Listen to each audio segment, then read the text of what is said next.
Gill, Senior Editor with Threatpost, and I'm here with Merritt Maxim of Forrester. Thank you very much for joining me, Merritt. Thanks for having me, Tara. So I wanted to talk to you a little bit about smart cities and municipalities in general and some of the security threats that they're facing. Definitely a big story over the course of the last year, particularly when it comes to ransomware, right? Yeah, absolutely. And certainly we saw in the U.S., Baltimore was a prominent victim of a ransomware attack that disrupted city services pretty considerably. There's been a range of other cities that have been impacted. And of course, this creates real disruption for citizens. They can't get building permits. They can't renew licenses. They can't get birth certificates. And so the impact to consumers is significant. And this irony is that governments have been working to digitize more and more of their services over the last few years to be more citizen-friendly. And now these same services are now an attack point that hackers can compromise to create this kind of disruption. Well, and insult to injury, too, it seems as though as they're making this digital transformation, and it's very much a mandate for them, at the same time, they're not ramping up on their IT staff, let alone their security staff, right? So. Correct. And the hackers are aware that these digitization projects are underway, and they know that they're potentially vulnerable. And that could not just be, like the city systems, it could also include the lighting, smart lighting, or the traffic control systems. And again, these are not as less about, say, ransomware, but just maybe causing overall disruption just because you want to prove that these systems are vulnerable. And you see some of that happening as well. Have there been any specific examples of that you've seen? There have been some, and there certainly have been experiments that researchers have proven that these systems can be vulnerable. And certainly, the whole rise of video surveillance, whether it's being used by law enforcement or by, say, a public transit agency for purposes of monitoring crowds and things of that sort, those systems are also potentially vulnerable as well. Right.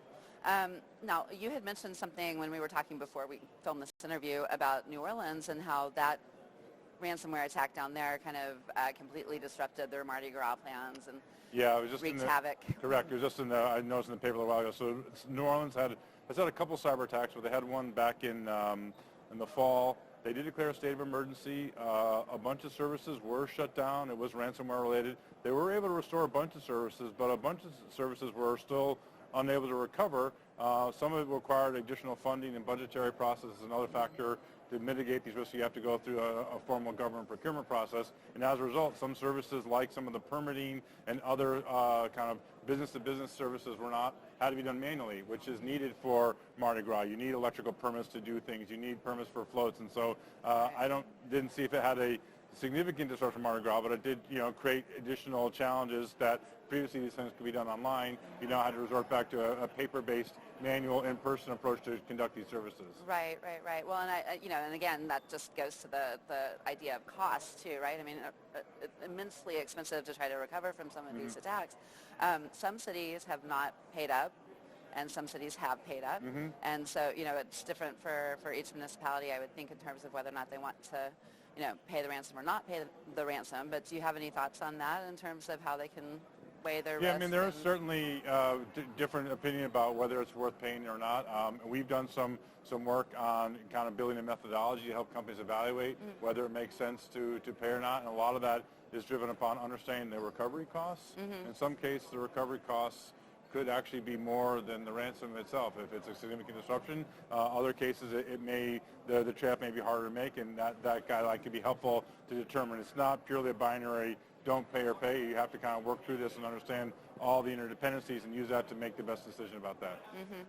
Yeah, there's lots to take into account, yes. I would imagine. So aside from ransomware, you had mentioned some of these nuisance attacks, and as we move into the smart city realm where you have smart lighting and things like that, even potentially on-demand power generation and some of these other things that are coming down the pike, particularly with 5G rolling out.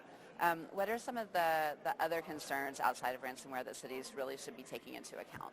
Yeah, there's another kind of macro trend as well, which is that if you go by any of the kind of large surveys, whether it's the UN or World Economic Forum, that the world is going to be increasingly urbanized. The percentage of the world's population that will be living in large cities is going to increase over time, which is a reflection of kind of how we as a society are growing, but it also means there's more and more people in these concentrated areas, and it means when systems are not available, the disruption is even more severe than it might have been a few years ago. Good point. There are currently 20 cities globally that have more than 10 million people. And 40 years ago, there was only one, I believe. So there is more concentration of these mega cities that, again, drive tremendous innovation, and they're obviously trying to service a bigger and bigger population. So smart city services become part of that, whether it's lighting, traffic,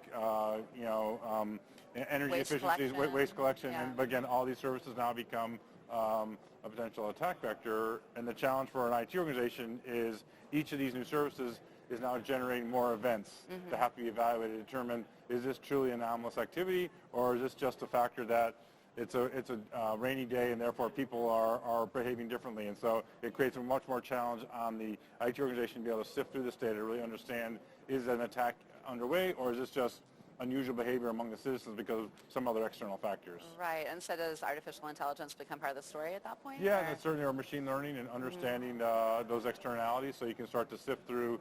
We talked with some cities last year that the amount of quote-unquote security events that get generated is in the tens of millions a day, and that could be everything from a bus to a transit system to could even be healthcare, and just being able to sift through all that stuff, because these are all things that citizens are interacting with. Becomes a real challenge to understand how do I prioritize the ones that really need further investigation, and that's where AI, machine learning, and analytics play a role in helping you sift through and prioritize those large data sets to find the most relevant examples.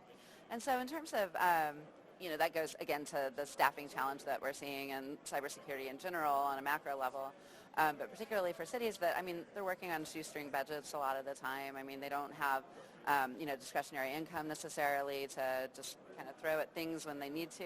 So, what advice would you have for, let's just say like a mid-sized city looking to protect themselves from cyber threats going forward? What should they prioritize, do you think?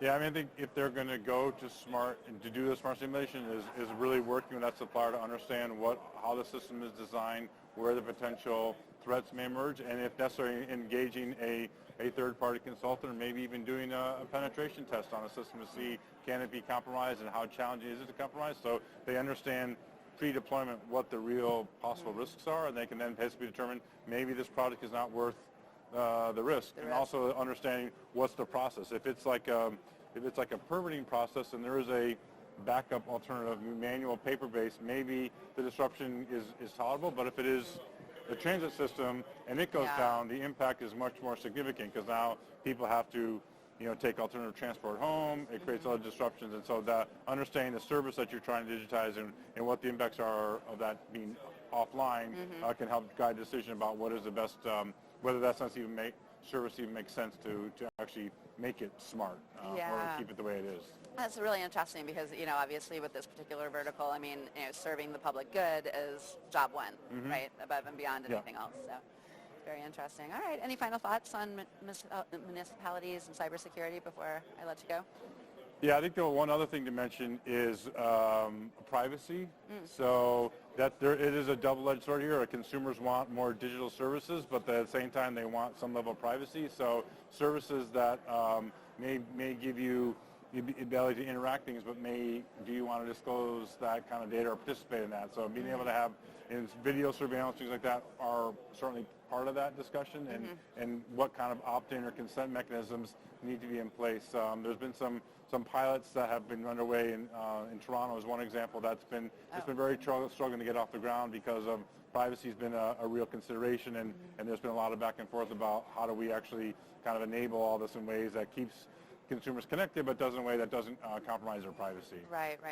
And facial recognition is something that's rolling out in certain trials. And cities have already implemented bans in response to that. So again, we'll probably see more regulation around that. But again, that's a good example of something where there has been growing consumer backlash about how that technology could be potentially abused and what it means to their overall privacy. Right, absolutely. Okay. All right. Well, thank you very much, Okay. Merritt. I appreciate it. Thank you. Thank you. Thank you. Thank you for watching. Okay.